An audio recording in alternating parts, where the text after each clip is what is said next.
ones, some of you have used both. And the feedback that we've gotten from faculty so far has been very positive. Many fewer technical issues, much more robust and reliable, so that's been great. And we're very thankful that Turning today and our reps from Turning have not only provided lunch, but brought somebody in to talk to us about some of the interesting ways she's used clickers and some of the things she's learned. I'm going to let actually Beauty introduce her because I don't think all of you have met Beauty yet. Beauty is new to CIRT. She's been with us about 6 months. And one of the things she's taken on is she's become our lead clicker advocate and manager of it. So she's taking that over from me. So I want all of you to get a chance to meet her and see her face. And I will let her introduce Dr. Goulet. Hello. First of all, thank you so much for coming. We're very excited to have Turning Technologies here, and they have brought a wonderful speaker for us today from the University of Mississippi, Dr. Tammy Goulet. She has been using clickers since 2003. So I'm going to just basically refer to her as our expert here. She was awarded a NSF career grant for some of her research in biology and Caribbean octocoral. And she's here to talk to us today about technology and innovation using the clickers in the classroom and kind of to show you what they can do. So, thank you. So thank you for making time out of your busy schedule to come here. As you heard, I'm a coral tropical marine biologist, but I'm also an educator, like you are.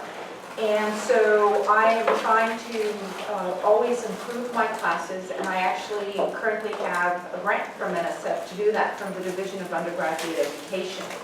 And so what I'm going to show you today is I'm going to spend the first half showing you what I do in class and giving you examples and also data.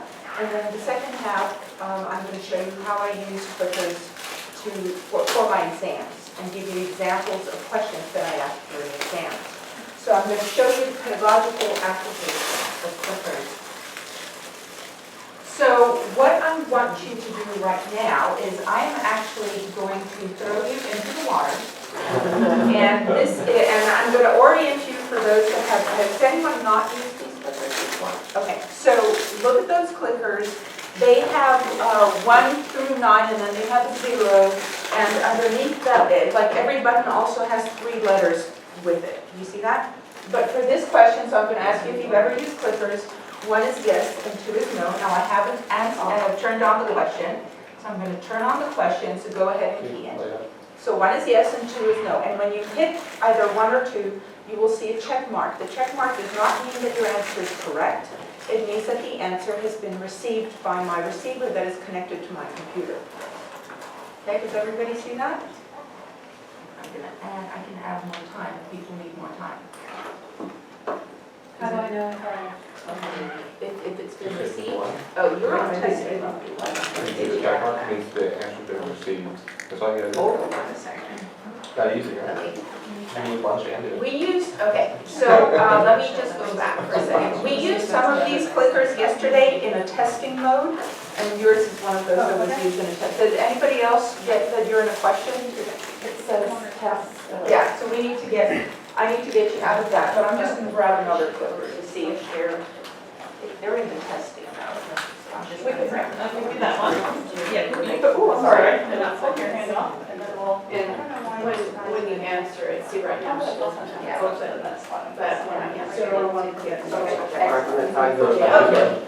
So let's see what you guys said. So as you can see, I know that 8 people responded to this particular question, which is why I was wondering who was not responding.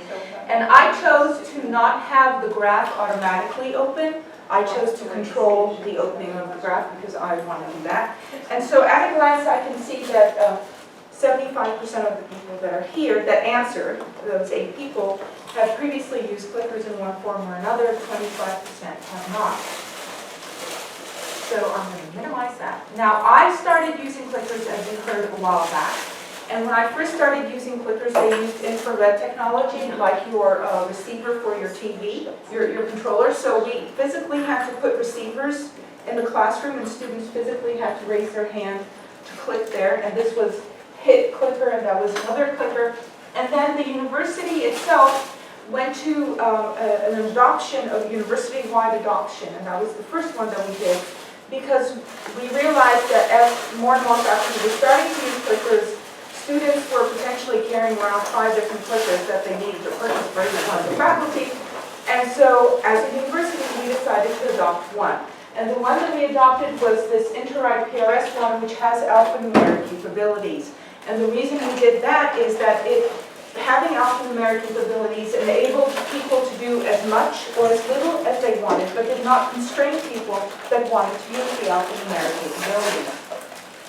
And then we moved to the clicker with Turning Point, which is the one that you are using today. And next year, we're going to be using their new edition of clicker, which has a full keyboard as opposed to the keyboard that was used in phones and cell phones, if you remember those, but the students don't remember them. So we're using these. But they are, you're going to actually do an answer where you enter an answer, and it is doable, and I do use that in class. So let me ask you this, why would you want to use clickers, or why are you here? And free lunch is okay if that's the answer. Yes. Because my class is big. Good answer. My class is small, but the same people speak up every time. I want to get a better sense of what the whole class is Excellent. responding. Okay, anybody else? Sometimes students fall asleep, Okay, and this way to wake them up. excellent. Okay, so a lot of people, and okay, so when you say all of that, what type of questions do you want to ask with the clickers? Multiple choice. Okay, multiple choice about what? Okay, about the topic. So when you ask people about clickers, many people think of clickers in terms of assessing knowledge. And so you either want to know, no, have a seat. You should have a clicker too. You either want to know what they know. So if you assign some reading, if you assign the chapter, did they actually read? And you want to reward them for doing that.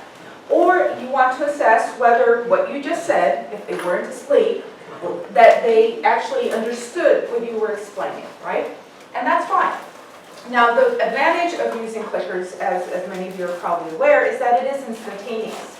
So you can immediately see whether people are with you or not, whether what you explained right then and there, they understood. This is pre-exam. So I don't know if this has ever happened to you, but sometimes you review exam questions and you're like, why did only 20% of the class get this question correct? But at that point, you've already moved beyond that topic, and you can revisit, you can go over the exam with them, but you know, it's kind of after the fact versus correcting it right then and there.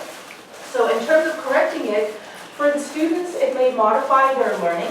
So if a student is constantly missing answers, it may be a wake-up call that they need to buckle down, or that they maybe need to seek help in explanations because they're obviously not getting the answers.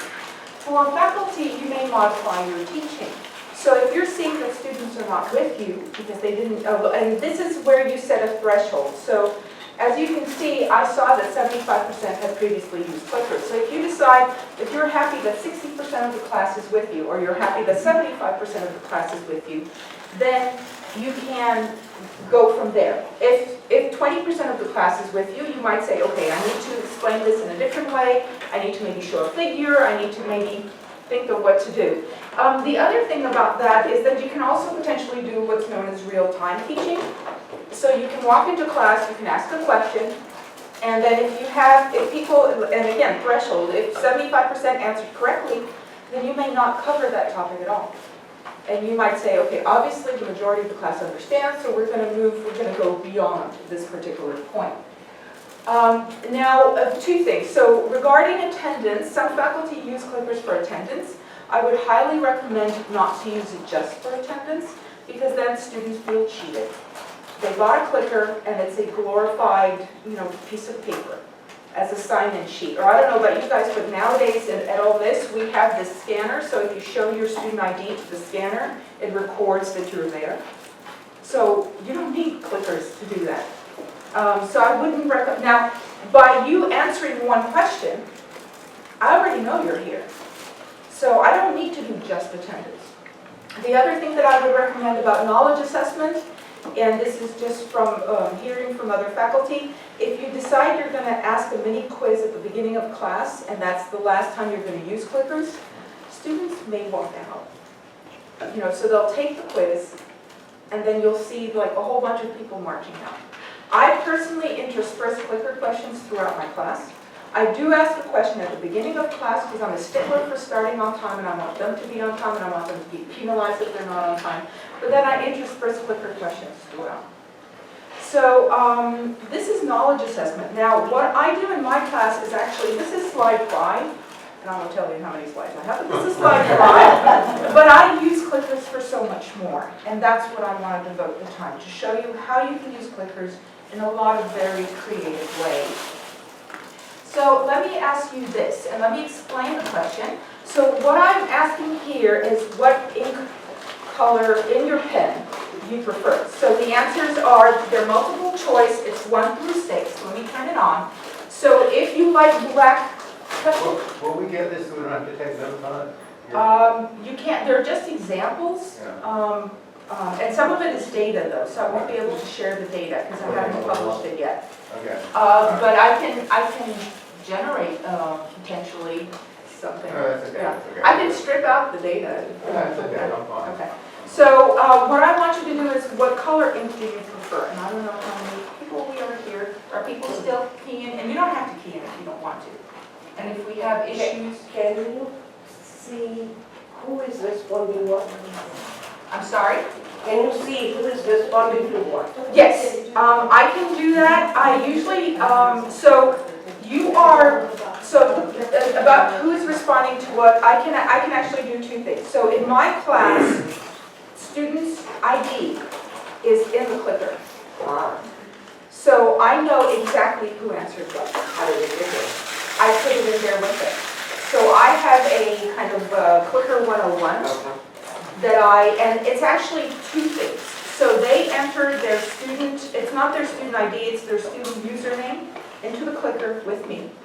And then in addition to that, they go on Blackboard and they enter their clicker number with them. And there's a turning point link on Blackboard. So it's coming from both directions. So I know exactly who's answering what. I can also see it in real time, but I don't show that in real time. Can you see it there and not up there? No, I can't, I mean, what you're seeing here is what I'm seeing. Will that work with the cell phone? I do not use the cell phone because I use clickers for testing. So I don't do that, but I can show you here. So first of all, okay, let me just see what you guys chose. So we have 60% of the people that responded liked blue. I like blue. Some people liked green, and then we had other color. What other color do you guys like? Purple? Purple's up there. Okay. Up there. So let me ask you this, when you come to faculty meetings, do you come with your favorite pen with your favorite ink in it? No. What do you come with? I have to know that. Oh, what do you have the most of? Well, I like blue, but I come with black.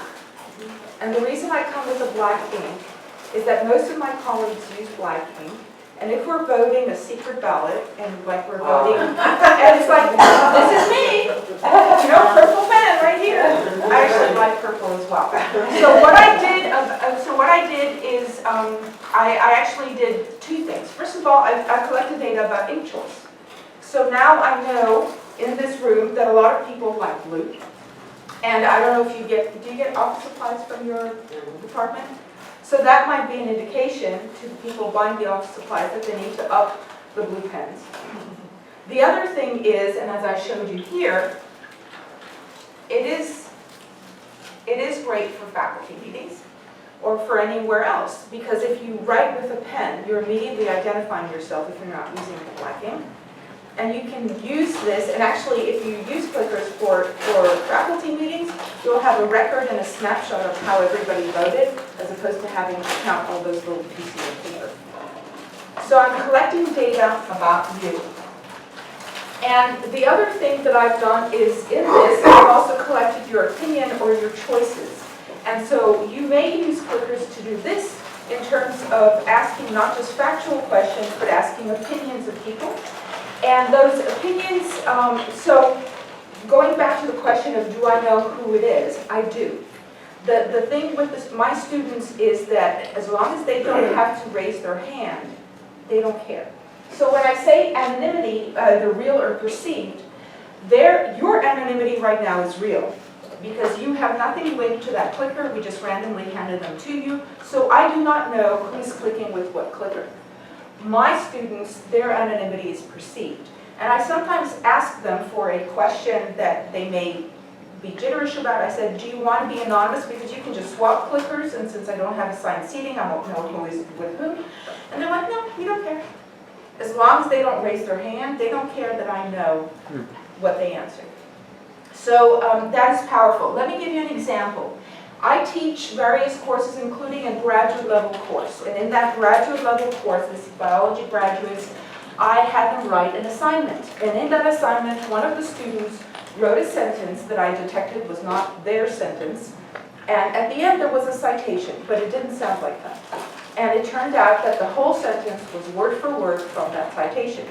So I walked into class, and I had 10 students in this graduate level class, and I asked them, as long as you put the citation at the end of the sentence, you can use the exact sentence without putting the sentence in quotation marks, true or false. Now, I obviously knew that this one student had misunderstandings about what plagiarism was, but I had no clue what other students thought. This is what they thought. Out of 10 students, 6 thought it was fine. Yeah, wow. I was like, okay, we have a serious issue here. So I immediately assigned a plagiarism tutorial, and they had to do that. But if I had asked them, looking them in the eye, I don't think they would have answered the way they did. And this was a random thing, because I just brought in clickers and I handed them to them. And this flushed out an issue that I had to deal with by asking them that specific question. So you can use it for opinions. Now, so you had said you had large classes.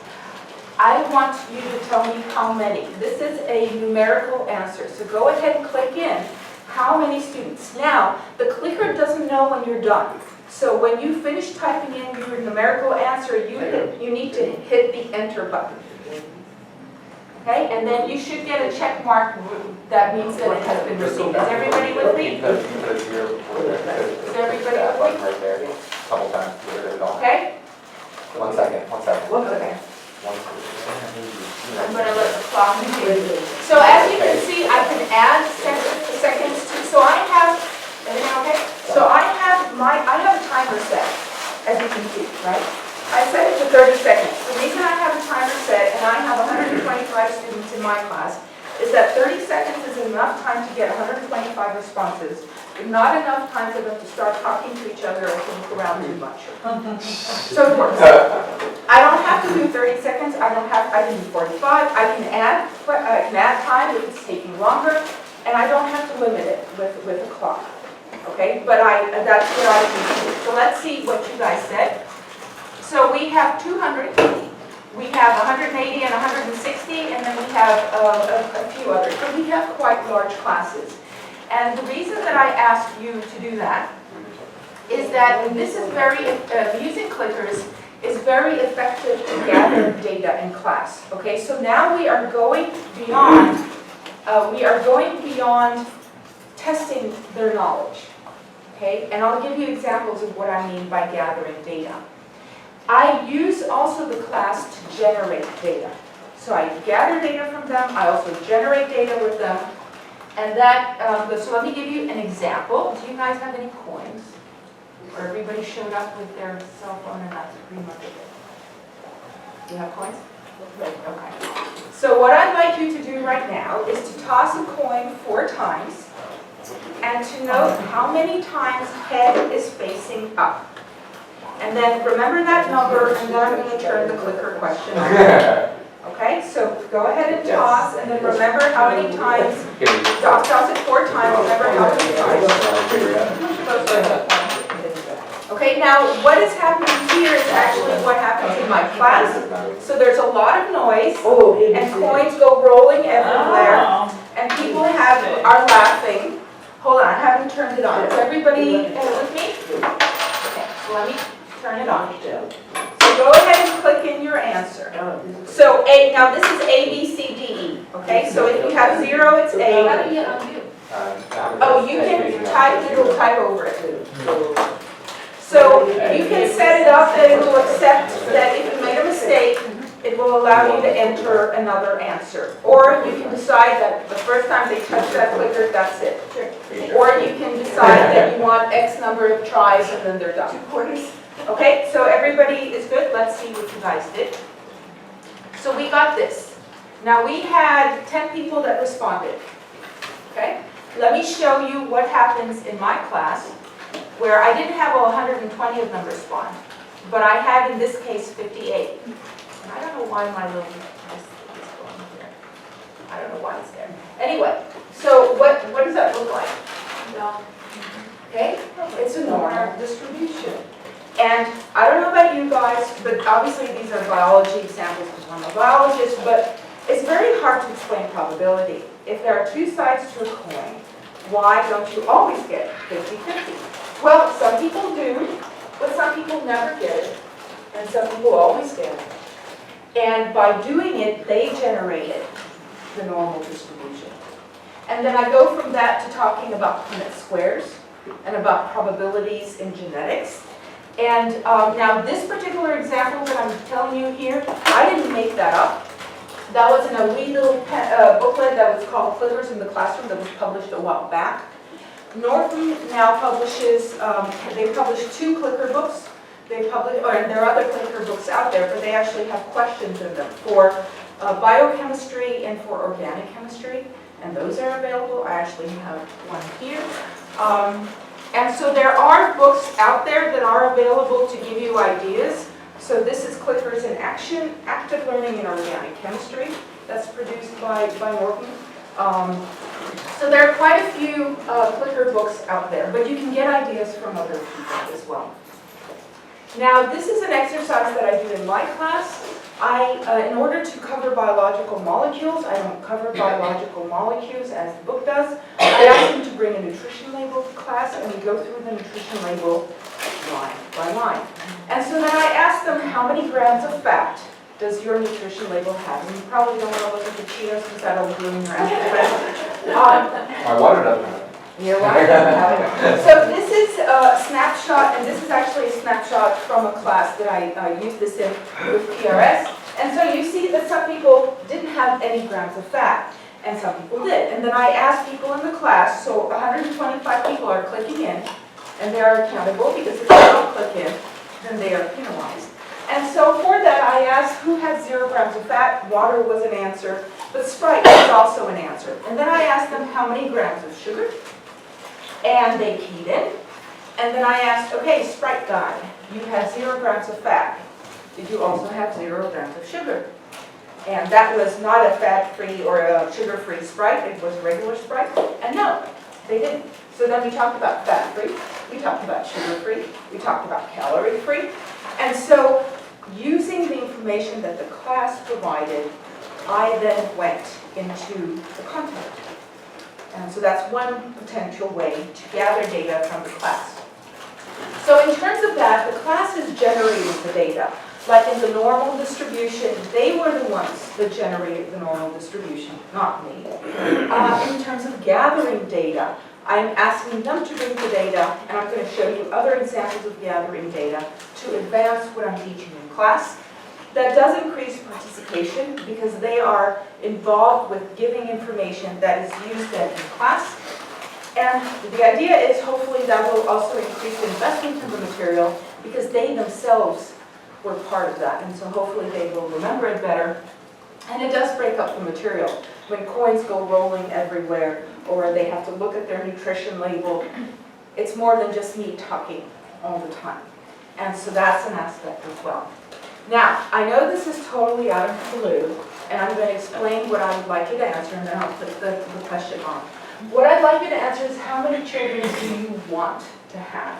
Now, what I mean by that is if you have 3 kids, but you actually wanted 2, remember this is anonymous, then type in 2, okay? But if you have 3 kids and you wanted 4, go ahead and type in 4. So I'm not asking you how many children do you have, I'm asking you how many children do you want to have, or did you want to have? right, depending on your life stage. Zero. So A through J, okay, so A is 0, B is 1, C is 2, D is 3, E is 4. So this is not a numerical answer, this is a multiple choice, okay? Everybody with me? And yeah, I'm not going to the nitty-gritty of the clickers, I'm really throwing you into just Change these. it back. Okay, and I'm going to let the clock run out. So two things. First of all, you can see even with a multiple choice question, I've given you a lot of choices, not just 5. And so I am big on alphanumeric clickers because that lets me do a whole bunch of stuff, and I'll show you more. So let's see what you guys said. So we had some people that don't want any kids, and some people that wanted 1, and we have the kind of 2.5 kids, which are the national average. And then we did have someone that wanted, or potentially has, more than 9 kids. Now let me show you what my class showed. It was me. So this is a screenshot of what my class responded. And this is their graphical presentation. Okay, so 11% of the class didn't want any kids at all. And then you have the 2.5 kids. Now I did this out of the blue, like I did it to you out of the blue. And what I did with this, does anyone have any clue why in the world I asked this question? I mean, they had no clue. So, you want to introduce average? Nope, I didn't want to introduce an average. I wanted to introduce a topic that before, when I spoke about it, people would tune me out. So what I said at this point was, okay, assuming everything goes according to plan, does that mean that you will either never have sexual intercourse with your loved one, or have it only 3 times? And they were horrified. And so then I said to them, okay, so at some point in your life, you're going to use contraception. So let's cover contraception. Before that, some of them, and I could see, I could see the eyes glossing over, because they either weren't in a relationship right now, or they were, which is fine, they wanted to not engage in sexual intercourse until they were married, and they never stopped to think that after they chose their one and only, they would use contraception. And I got them, and I could sense that I got them. I saw it in their eyes. And so, out of the blue, right? And this is not a knowledge assessment question. This is and they were okay with typing it in, and I said to them, I'm not going to visit you in 5 years and see if you held this what you want. And so it worked. It worked in my class and worked very well for me. Okay. Now, what I'm going to ask you this is I'm going to show you these 3 graphs. Now, BISC 102 is our non-majors introductory biology class. And what I'm asking of you is, if there is just lecturing going on, okay, what do you think happens to attendance as the semester progresses? Does attendance go down, which is option number 1? I haven't turned it on yet. Does attendance stay the same? Or does attendance actually goes up throughout the semester? So I am now going to open, I'm going to do this, I'm going to open the polling and go ahead and click in. What is the BISC? It's my non-majors introductory, it's not just mine, but it's the non-majors introductory biology. I teach it. In fact, they have their class right now, and my grad student taught it. So, is everybody in that wants to be in? Yes? Okay. So I'm going to stop the clock, and let's see what you guys said. So you said that it would go down. I can show you that that is the correct answer, that it would go down. Now, what I've done here is, and let me close this window, so the 91% thought that it would go down. What I've done here is I'm not testing the knowledge of the course, because I didn't give you the information about this. What I am doing is I am testing, or I'm not even testing, but based on your prior knowledge as educators, people that have taught in classes, I am asking you to predict. And you can do the same kind of thing with your course content. So this is different than, yes, it's based on knowledge, but it's different than assessing whether you've learned the content that I've just covered. So do you think if I add an enzyme, is the chemical reaction going to speed up, slow down? I can ask it verbally, I can ask it with a graph if you wanted them to read a graph. If you had a population that had 100 individuals versus 200 individuals, what do you think would happen in 10 years' time to that population? I mean, you can see where this is going. So you can do that very effectively to make them think, to make them apply the information, and then you can see, and then you can show them that, and you can go on. Now, what I'm going to show you here is I'm going to show you, so this is lecture only, and this is the data. This is the real data where indeed the attendance goes down over time. And it doesn't matter how good the faculty member is or how, not chili peppers, you guys get chili peppers? Yeah. Not chili peppers, but if a faculty member is considered good or not, it's irrelevant. Over time, attendance drops. It usually reaches about 60 to 50% by the end of the semester. So what I'm going to show you here is what happens if you compare lectures to lecture and clicker. Okay, so we've already demonstrated that you have a drop in attendance, but does adding clickers just to lecture, is it cause no significant difference in attendance? Is the attendance higher with clickers, or is the attendance lower with clicker use? And so what I'm going to do is I'm going to find my cursor, I'm going to open this up, so you have choices. Clicker's graded? Yes, but I'll answer that in a second. So you have 1, 2, and 3. In my class, the clickers, there is points associated with clickers. The reason that I do that is that there is an investment. Is everybody okay? I have one more. What is the difference between 2 and 3? 2 is the clickers is higher attendance, 3 the clickers is lower attendance. Oh. You want? Okay? Okey-doke. Everybody with me? I do give points for clicker use in class. I think everything counts, and I want them to take ownership. I actually do that in a, interesting way. So what I do is I never know ahead of time how many clicker questions I'm going to ask. So I don't want to commit. I don't want to say, okay, there are so many clicker questions, there were so many points. Clicker, now I have in BISC 102, my total grade, and it's kind of a historical thing because it's kind of funky, but my total grade is based on 700 points. I have 3 100-point exams, I have a 200-point final. I have 100 points for clickers, so it's like an exam. And I have 100 points for online homework that is now associated with the textbook. So the way I set the 100 points for the clickers is at the end of the semester, I add up how many clicker points, the maximum number of clicker points I had. I set that at 120%. So if somebody missed a class, or actually missed 4 classes, they're not dipping into their 100%. And then, but if they get more than 100 points, if they have 105, I'm fine with that, I just add that into the total. So there's an extra credit kind of built in, and there's also the issue that if they miss classes, that they won't be affected. I do tell them that if somebody had mono, or if a student athlete and they missed a lot of classes, to alert me. And in the 15 years, well, I haven't used clickers for that long, but I've only had one incident of a student athlete where they were borderline between 2-letter grades, and I ended up bumping them up in the fact that if they had been there, they may have potentially. Otherwise, everybody's kind of smack in the middle of a grade, and it really doesn't affect. So sometimes you've got a clicker number and a student name connected. They're always connected. I know exactly who clicked in what.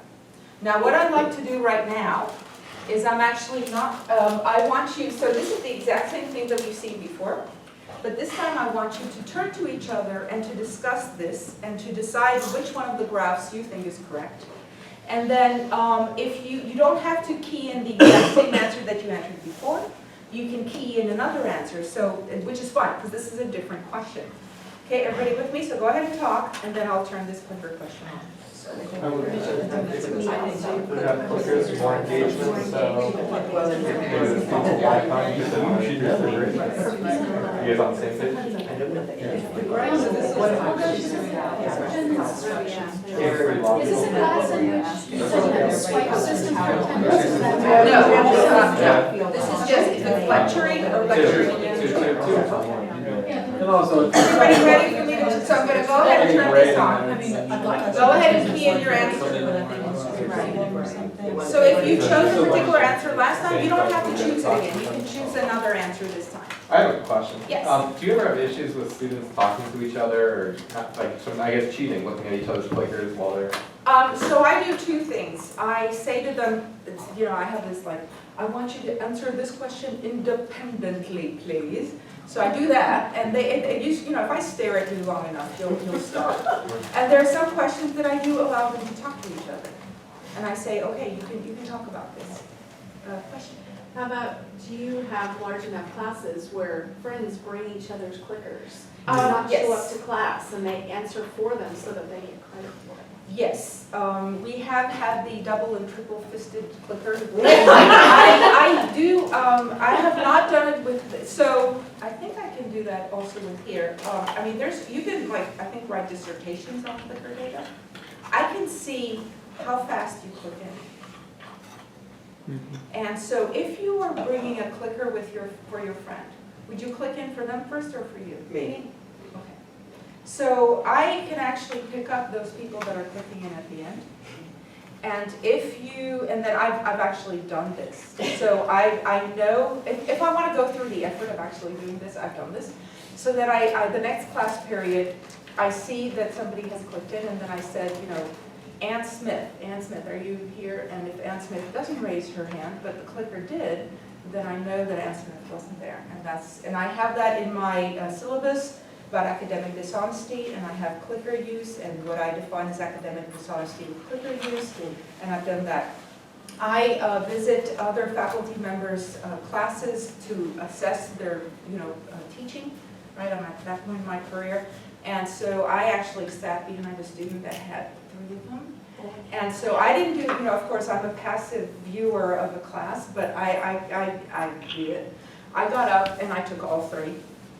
And I couldn't, I was like, but the person was like, can I keep this one? It's mine. I'm like, and I kept that one separate from the other 2, and at the end of class I brought it to that faculty member, and I let them deal with it. It's their class, it's their issue, but I gave it to them. So you do have that. I would say that the benefits, in any system you can cheat. Like if you bring Scantrons in for a 10-question quiz, you can have people that are bubbling for other people and handing it in. The benefits that I'm getting out of clickers in my classroom far outweigh that. And my attitude, which is why I actually stopped checking, is if they're so desperate, they're gonna fail the exam anyway. Yeah. So it's like, whatever, so they got 2 more points on the clicker stuff. So what I'd like to show you now, so 100% of you chose this one, which would, and let me show you the correct answer, which is the correct answer. So using clickers just with lecture, not using any other pedagogical method, increases students' attendance. What I did right now here is I did 2 things. I asked you to think, pair, share. If you've ever heard, have you heard of that? Yeah. So the idea is I throw out something at you, I ask you to think about it, then you talk to each other about it, you share that. Studies have demonstrated that when you do engage in that, the number of correct answers, your answering correctly goes up. But what I did is I asked you this question independently, and I have that information, and I have that answer, and then I asked you the exact same question after you talked about it. Now I can set the point value differently for those questions if I so choose. Like I can reward you 2 points for the correct answer for the first time and 1 point after talking, or I can give you all the same points for the questions. That's at my discretion. But I have recorded what you thought before, and I have recorded what you thought now. So I can do that. And you can use that to predict data, like I mentioned before, where I can ask you, what do you think would happen with an enzymatic activity? What do you think would happen with this? Each person's discipline, think about what you can do potentially with that. This is the real data. So using clickers with lecture alone, increase is 78% attendance versus 67.52, and that is significantly different. And then, Can I ask you? Yes. Can you do exams using the clicker? Yes, and I'm going to Because show we you how are to do worried that. about the students looking over the other. No, it actually is harder to cheat on an exam. That is like, I'm going to show you examples of that, so I'm going to hold off on that. So I have actually gotten 2 grants from the National Science Foundation Division of Undergraduate Education. The first grant I compared using case studies versus lecturing, and in both classes, clickers were used. Okay, so it's clickers with lectures and clickers with case studies. Case studies are stories with an educational message. The idea is that instead of me lecturing to you about genotype, phenotype, we have a story about Jane and John Doe, and they are heterozygote, and they have a child, and the child has cystic fibrosis, and so you learn about all what I just covered, but in the context of a person, and that theoretically increases the investment in the material and the interest. And so in order to do that, what I did was I used a center, the National Center for Case Study Teaching and Science. I tapped into their case studies because I didn't want to potentially affect the outcomes of the study by using cases that I had just written and hadn't been tested before. So I used the National Center for Case Study Teaching. Now, having said that, I was involved with the National Dissemination Grant through the National Center for Case Study Teaching. So I actually wrote several grants. This was about the human menstrual cycle called What Happened to 28 Days. And the reason that I bring that up is that as part of the grant that I was involved, so the National Center for Case Study Teaching and Science has case studies in multiple scientific disciplines. It is basically peers submitting it to the National Center. So you have things that people have submitted, but there's geology, there's physics, there's a whole bunch of stuff depending on who submitted what. In addition to that, we submitted a whole bunch of cases that are clicker cases. And what that means is, in addition to the case study where you get the information, in addition to the handout of how to conduct it in class, in addition to a key for the questions that are posed, there is a PowerPoint attached that is a generic clicker PowerPoint. What that means is there are clicker questions embedded in it, but they're not for one company or another, and then you can use it. And what I did with that one, I actually had two versions, one if you're using just A through E clickers, and one if you have alphanumeric capabilities, because you can change a question and keep it open-ended. So I did that. So I just wanted to alert you to that. And so the hypothesis was comparing lecture to case studies. Is there an increase or maintenance of the current factual knowledge levels?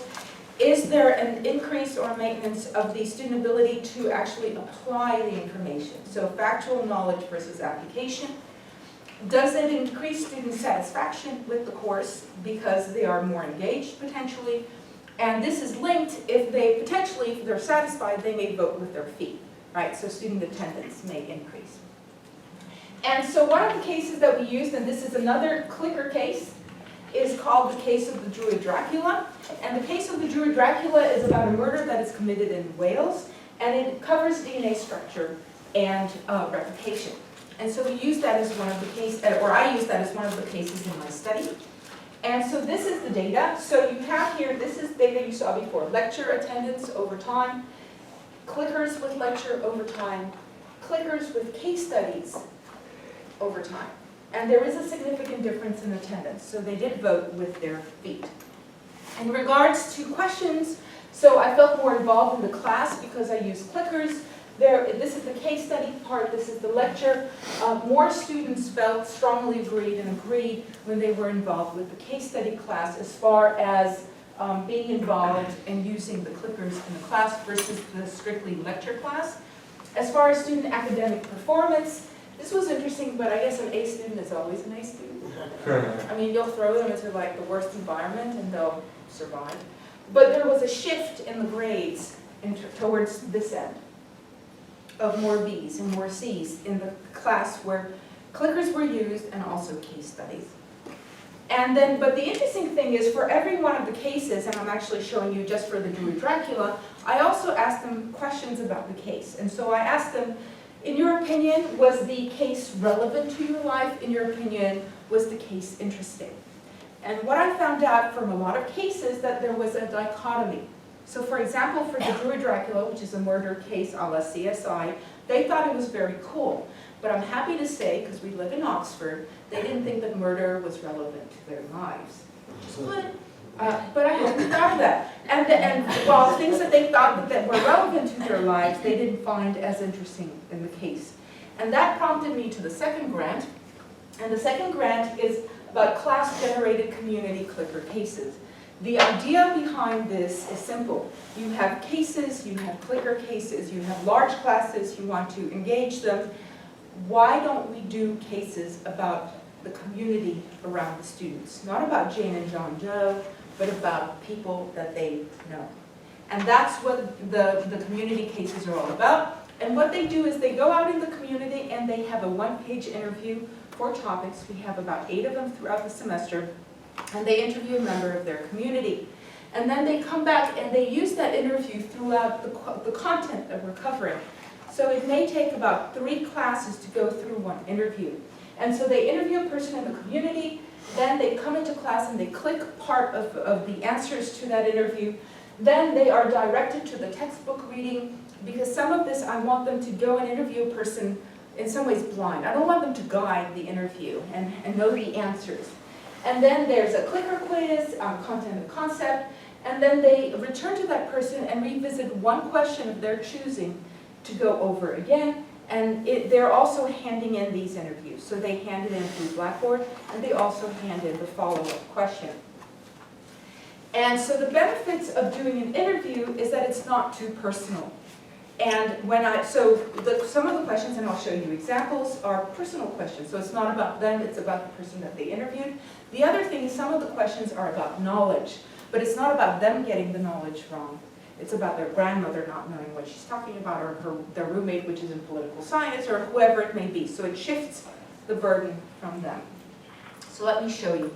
Every single interview starts out, although the interviewee is anonymous, because I don't care who they are, we do collect with the clickers the interviewee age and their gender, because we want to know the demographics of the people that they interviewed. And then the last question is, I ask them to think of a question, list it, and write the answer of your interviewee. So they actually have to think up of a question. And they also have to answer if they didn't like a question and why. And so that gives me the ability to throw out questions that are just not working. And then because they wrote questions, I can adopt their questions and put it in if I want to. Sometimes the questions are challenging and I then choose to keep them. So this is a snapshot of an interview that we just did a couple of weeks ago. So in this, and I don't know what they're going to come back with, right? And then they don't coordinate with themselves. And I have about 125 students. They actually had, so in this case, 89 people responded. We had roughly a 50-50 split. And that's good, because or if it wasn't, then we would just know for that content. Now, this is a question for you. The question is, do you know someone with diabetes? And what I mean by that is, do you personally know someone with diabetes? Not a movie star that has diabetes, not somebody that you don't personally know. So 1 is yes, and 2 is no. Okay?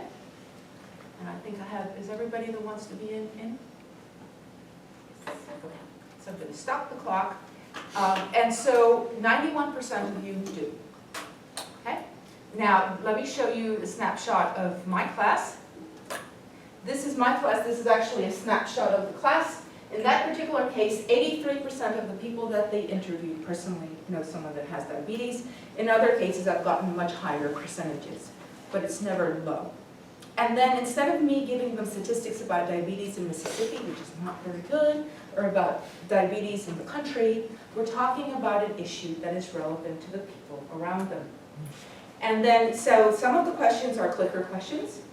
And then some of the questions are, have you heard of the word insulin? Yes, no. What is insulin? And then they break into think, pair, share. And so I'm telling them, okay, you know someone with diabetes or the people that you interviewed, so let's cover diabetes. And that's kind of my entry point into covering that information, demonstrating to them that it's relevant. So this I actually did I teach a human reproduction class, so I had them interview somebody, and I asked them to interview the person and to ask them whether they personally knew someone that had an STD, sexually transmitted disease. And so I had 54 students in my class. I had no, they were each sitting with their own interview. They hadn't discussed their interview, and this is what came up. About 50% of the people that they interviewed personally knew someone that had an STD. I was floored. I'm so innocent. I was like, okay. But then I said to them, I had a quick comeback. I said, so that means, think about how many people potentially they don't know that had an STD and didn't share with them. I don't know why somebody would, I don't know. And so let's talk about STDs. And that you could feel the whole atmosphere and the room, It was relevant, and it was relevant to people that they know. It was relevant to their friends. And so we talked about it. And I've done this multiple times, and you can see these screenshots are different with different clickers, and it comes out roughly the same every time, and which is pretty amazing. And it gets them into the topic, because the topic is relevant to their friends. It's also relevant to them, although they didn't answer this question. So in the interview, I asked them, do you personally know someone that? And that shows relevance. I also asked them misconception questions on purpose, because instead of me correcting them when they hadn't thought of it, I bring it up to the surface. So let me give you an example. If a trait is more dominant, is it more common? Now they're asking their interviewee, okay? Or I say to them, have you heard of the word insulin? Yes, no. What is insulin? And then inevitably somebody says it's a sugar. And then I never, talk down about the person that they interviewed, but I say, well, I can see why, but it's not sugar, it's a hormone. Let's cover it. In this particular case, now I never penalize them for I show what the correct answer is, but I never penalize them that their interviewee didn't know the correct answer. I give them credit for answering in this particular case. But then I can explain, because if you think about it, then no, not all dominant traits are more common. And you can give various examples to show that. But the gut reaction is yes. And then they're staring at it, and then you move on from there. And so as far as that, this particular study, there is a difference in the letter grade, although some semesters better than others, and so I'm still analyzing the data.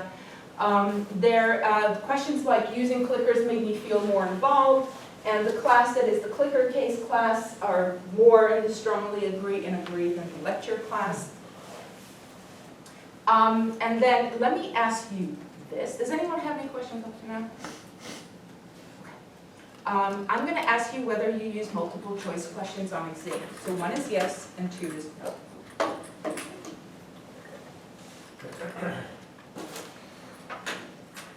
Okay, and I think we have everyone.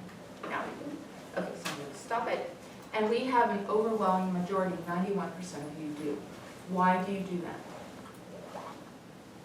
Why do you use multiple choice? Quick, easy grade. Okay. So the advantages are that they are machine graded, right? If you have enough people, you keep your sanity, and you can grade many exams in a short amount of time.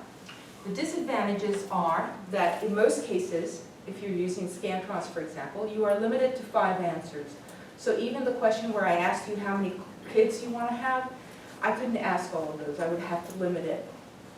The other thing is that there have been studies that show that the order in which the answers are presented may affect the correctness of the answer and the outcome. So the positioning, if it's choice 1 versus choice 3 versus choice 5, can influence how people get the answers. The big doozy is that you always get the correct answer, because it's a multiple choice. You have to have the correct choice in there, right? You always do. Now, in addition to that, students may choose the correct answer based on various things.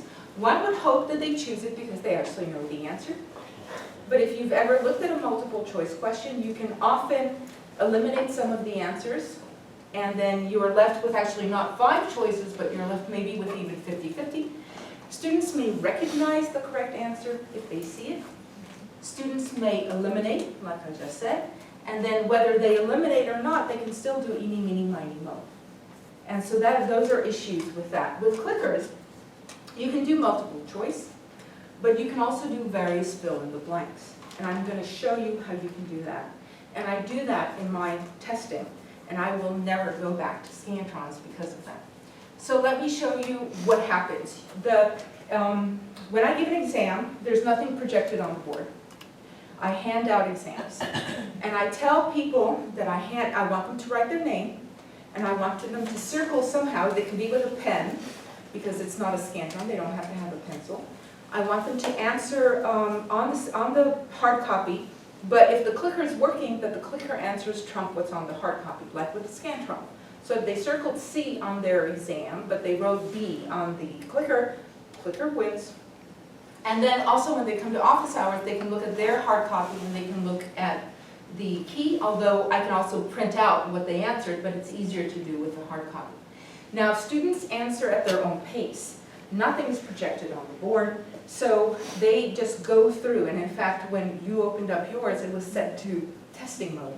And you can toggle with the left and right arrows from question 1 to question 2 to question 3 at your own pace. You can skip questions, you can go back to them. If you don't answer a question and you want to submit the exam, the clicker will tell you that you didn't answer question number 15. Do you want to go to question number 15, or do you want to exit the exam? So it works really well with that. And there's nothing on the board, which I said 3 times already. Now, what I'd like you guys to do is I just want you to play with this, and then I'll give you other examples. What is today's date? Now, as you can see, I have limited. I don't want you to type all the letters. I want you to type the beginning. So, as you can see, I'm going to turn this on and I'm going to add more time because it's going to take you a lot of time. So if you need a letter, if you click 3 times, you will get the 3rd letter that is found there. If you click once, you will get the 1st letter. Do you follow? Okay, everybody with me? It's like the old cell phones, except nobody uses the old cell phones, so it's kind of, unless you used to use the old cell phones. And so now, the clicker does not know when you're done typing. If you made a mistake, you can hit there's a back arrow with an X, so that will erase your last thing. If you are happy with your answer, you hit the enter button.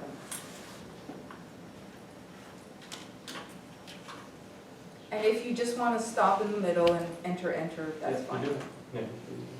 Everybody with me? I just wanted you, now, this type of entering a word answer, I usually don't do in class, but I do on exams with the clickers that you're holding in your hand. With these clickers, it'll be a little easier, but you can still get that information with that. Is everybody with me? I have 10 people, so I'm going to stop that. So let's see what you guys did. So 5 of you answered twos, 1 answered T, 1 wrote the whole thing, even though I told you I gave you the D-A-Y. Now, the reason that I give you the D-A-Y is to shorten the amount of typing that you need to do. I also narrowed down the choices. So, for example, I teach symbiosis. Symbiosis, living together of 2 organisms. You have mutualism, commensalism, parasitism. So I ask them a question, I say, what is it? But I write the ISM, because it's the same for all of them. And I don't want them to type in mutualistic. So by confining them to that, I'm limiting the number of answers. Although the clicker will enable you to put in multiple answer options. But by limiting, or I say, write it in the plural form, write it in the singular form. So I'm trying to channel everyone to the one answer that I want. But I can see the answers, and so I can decide if I want to give points for other answers. So I narrow down the answer, or multiple correct. Now, this is an example of multiple choice question. Cell division in which 2 daughter cells are produced. Most students can eliminate 3 of the choices. They're left with mitosis and meiosis. They know it's one of them, but they're not sure which one it is if they don't know the content. Now, which is mitosis, now I ask them cell division in which 2 daughter cells are produced is called what? They need to type it in. I tell them the typing counts. I tell them the spelling counts. And so I've had students say in these line of questions, if I only saw the word, I would know it. And then I basically say, no, you recognize it, you don't know it. Now, this is strictly factual. But even a factual question is harder when you're not giving any answer. And this is actually data where I have comparing in this particular question, comparing the percent of students answering the question correctly with multiple choice format, that's 80% roughly, versus 60% when they had to write down the answer. Yes? How many of, I guess, when you take a look at the answers, how many students usually misspell the answer, and that's the Some reason? do, but some have no clue.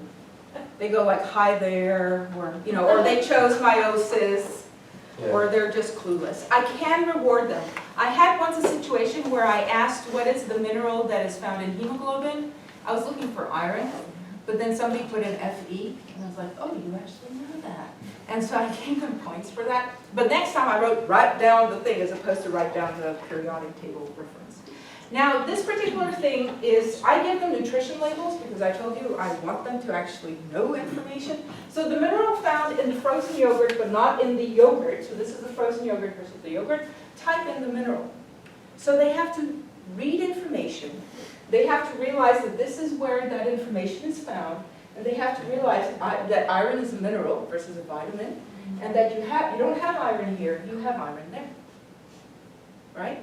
So they're analyzing data, or looking at data, processing data, and they need to type in iron, okay? So I'm testing how they can access data. In this particular problem, this is an example, this is not something that I test. Solve the problem 2 plus 2 times 2, type in a number. Okay, so what I'm doing here is I'm testing their understanding of the rules of addition, multiplication, and also putting things in parentheses. Because if you multiply 2 plus 2, you're going to get 4, plus 2, you're going to get 6, when the correct answer is 8. So I'm not giving them any choices to choose from. Let me give you a real example, or I'll give you to you in a second. I do this in my exams. If you ate the whole container of frozen yogurt, you would consume blank % of the daily value of total fat. Type in a number. So they need to realize that the servings per container is 4. They need to realize that a nutrition label talks about 1 serving size. They need to then go, what did I ask about? Fat. They need to then go and see their 4. This is a question that I ask on my exam. They need to multiply it by 4 and then type in 16. Okay? So they need to know a lot of information to answer this, and I don't give them any hints because there are no answers. So I am testing their interpretation of data and application of data and calculation. This is a hard question. If adenine makes up 20% of the bases in a DNA double helix, what percent of the bases are guanine?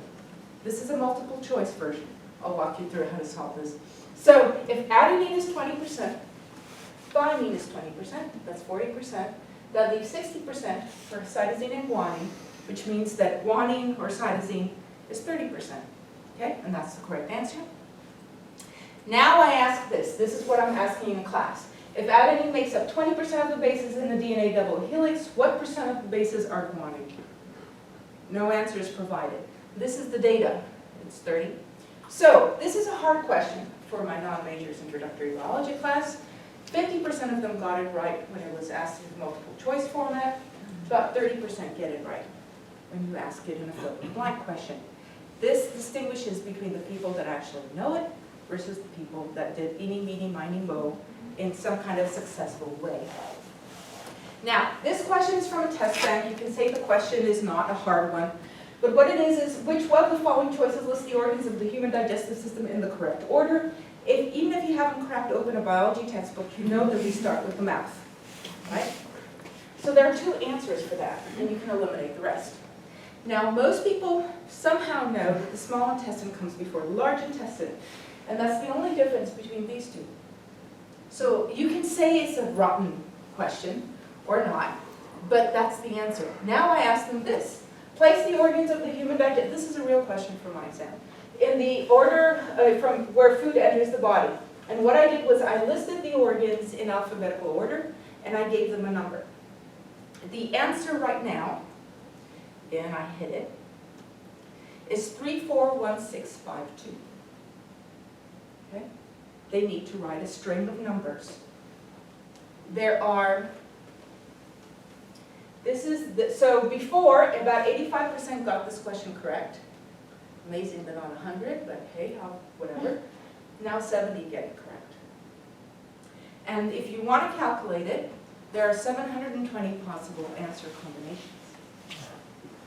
Now, this is a straightforward order. You can use this for concept maps. You can use this for processes. List the steps in the process in the correct sequence.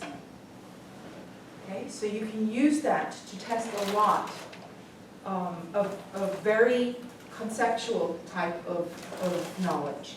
Just so, I guess, Yes. when you're typing it into the clicker, you actually type in all those numbers and hit enter, and the student can see all the numbers that they've typed in. So when you type in a self-paced mode with an alphanumeric display and an LCD display, you can see your answer. You can see what you've entered. Yes, so the student will type in the whole string of sequence, and then they would hit the enter button. No commas, no things like that. This is another example of multiple correct. Now this, I actually do ask them, they're like, man, your course is hard. As a result of non-disjunction only occurring during meiosis II, the number of chromosomes that a gamete will have can be. List all that apply in ascending order. I want them to realize what meiosis is, I want them to realize what meiosis II is, I want them to realize about non-disjunction. I have given them 6 options, which I couldn't do if I was doing multiple choice. If I did multiple choice, I would be limited to 3. And let's take the top 3 because, you know, it would be A would be n plus 1, B would be n minus 1, C would be n, D would be A and B, E would be C, B and C. And so I didn't even put all the potential 3 combinations. Now I'm giving them 6 choices. They have to realize that a gamete only has n number of chromosomes, so they can eliminate 3 of them. But then they have to actually know what would turn out. And so they have to know. Now, the reason that I say ascending order is because I want to lead them to just one answer. So the correct answer is 1, 2, 3. If they wrote 3, 1, 2, that's a correct as well. If they wrote 2, 1, 3, that's correct as well. So by saying ascending order, I'm trying to get them to just the 1, 2, 3. Oh, ascending, you meant in the order the numbers go. I thought Yes. you meant in like. Yeah, and I tell them, we actually go over exercises so they know Okay. that. So they're familiar with this. Okay, and I'm going to wrap things up because I know you guys need to go. So you can raise the bar with pedagogy, with clickers. You can go beyond multiple choice. There is a threshold effect. So if you have 50 questions and only 2 of them are fill in the blank and the rest are multiple choice, you're not going to differentiate between people that actually know the material to people that do not. You need about 40% or so of your exam in order to separate people that are really A students or those that are good at guessing or deductive reasoning and eliminating process. It is practical because the grading is done before you leave the room. There is a choice in the turning point clicker to give them the percentage and their number correct. So they know it before they left the room. And I have a report of the answers. I can generate a report by student. I can generate a report by class. I can see how they did in every single question. And I can change points if I want to. So if I made a mistake in my answer key, I can change that. I can have multiple versions of my exam. I can set it all up. So I don't need to give up those capabilities. Now, the reason that I bring that all up, I don't know about you guys, but the state of Mississippi adopted the Common Core for K through 12, which is applying and understanding, not just memorizing for exams. And Division and Change is for biology education. This was a document that came out in 2009, and it was from NSF and from the AAAS. This document was followed by another reading of Vision and Change in 2013, seeing where we are right now. And the task of Vision and Change is biology in the 21st century requires that undergraduates learn how to integrate concepts across levels of organization and complexity and to synthesize and analyze information that connects conceptual domains. So the bar has been raised to not have just people memorize definitions, but to actually apply. And when you are dealing with a large class, you can change the way you teach in order for them to understand concepts. But I think with the clickers, you can also change the way you test without going crazy with essay questions and still test concepts. And with that, so you can transform and assess. These are the various grants that have provided the support for the various studies that I presented. And I know that it's running late, but if you have any questions, I'll be happy to answer them. Okay. Yes? What about the actual interface of the software for setting all your stuff up? Let's say when you're setting your test up, does it work on a Mac? I thought she's got. But that's a PowerPoint. Oh, but if you're running the program too. I'm running everything from my computer, and it works fine. And you can go back and forth, so it might be helpful to know that we never, with this, even with CPS, we've never really gotten into the kind of the integration with PowerPoint, using the PowerPoint version of Turning. I don't think a lot of people. I actually did not use the PowerPoint version of Turning. What I did in this presentation, what I did was I have Turning Point Anywhere floating above my Which is our PowerPoint. global question, same kind of thing. So I like to, so that gives me more control. But when you do, so if you go to Turning Point, oh, it's not gonna let me because I'm here. So let me just close that. And I'm gonna save it, and it's gonna open up the window for where it's gonna save, and I'm gonna say fine. So when I give an exam, I select the class, I select the exam because I set it up with the answer key ahead of time, and I select self-paced polling. And it gives you a totally different display. It gives you a display of, you can set the time, and it also, in real time, I can see what you're answering and whether you're getting the questions correct or not. Because there is a viewer of person. And I can see that you have, now once you have, it will ask you when you're done, let's say 50 questions. When you reach the 50, it'll tell you you are done. Do you want to go back, or do you want to submit the test? It'll ask you that twice. Once you submit the test, you cannot get back into the test. So you cannot click from outside the room, which was another issue that we had with another company. Because it's radio frequency. I can click from outside and I can change an answer, but you can't because you're locked out of that exam. So you can't do that. And I can see that you have clicked it, or that you have finished the exam. I get a check mark. And I can see how good or bad you're doing. Any other, and I can see in real time who's answering, how many, question number 1, how many people are getting that right or not by just by glancing at it. So do you have the students get their results right away? I asked them. Okay. I asked them. Whether the whole group or you? Yeah, I did the whole group because I can't, now they can choose, the answer will show on their LCD display for a minute, and then it'll go away. No, not the answer, their scores. Right. So you want them to know, like, Right. got I asked 50%. them, do you want to know how you did? Okay. But I did tell them, now keep in mind that if I adjusted, because if let's say I bubbled in or I chose B for a multiple choice question, it's actually A. By changing that in the clicker program, all those that bubbled B will now lose the points. Okay? So you see what I'm saying? Because I'm changing the answer. So the answers, their grade can potentially go up and down a little bit. It should, not too much. And they actually want to see it. And last time I didn't show it to them, they're like, I can't see my grade. Yeah, it shows up for them on the LCD panel? It shows up on the LCD panel. And you can set, so let me just show you. So if I go here, I have this, and I set it up. I can test time limit, I can set the duration, I can set the end time. So I can say, okay, finish at 11 a.m. or whatever. So let's set the end time as that. And then I can do the grade. I can do the grade as percentage, or the grade as point total and percentage, or I can custom. And I have, type things like, all done, or bye-bye, or whatever you want to say, have a nice day. And that's what they see at the end. But if they don't look at it, it'll go away. So if they don't want to see, they can just put it away. In the large classrooms, how are you monitoring that somebody who is leaving has already submitted their test and isn't going to go outside and? I have, what I do is I have them bring the hard copy and their clicker to me. I make sure that their name is on the hard copy and that they bubbled in things. And then as we progress through the semester, I say, look, if you chose not to bubble in anything, if your clicker crashed and I got nothing, you have 0.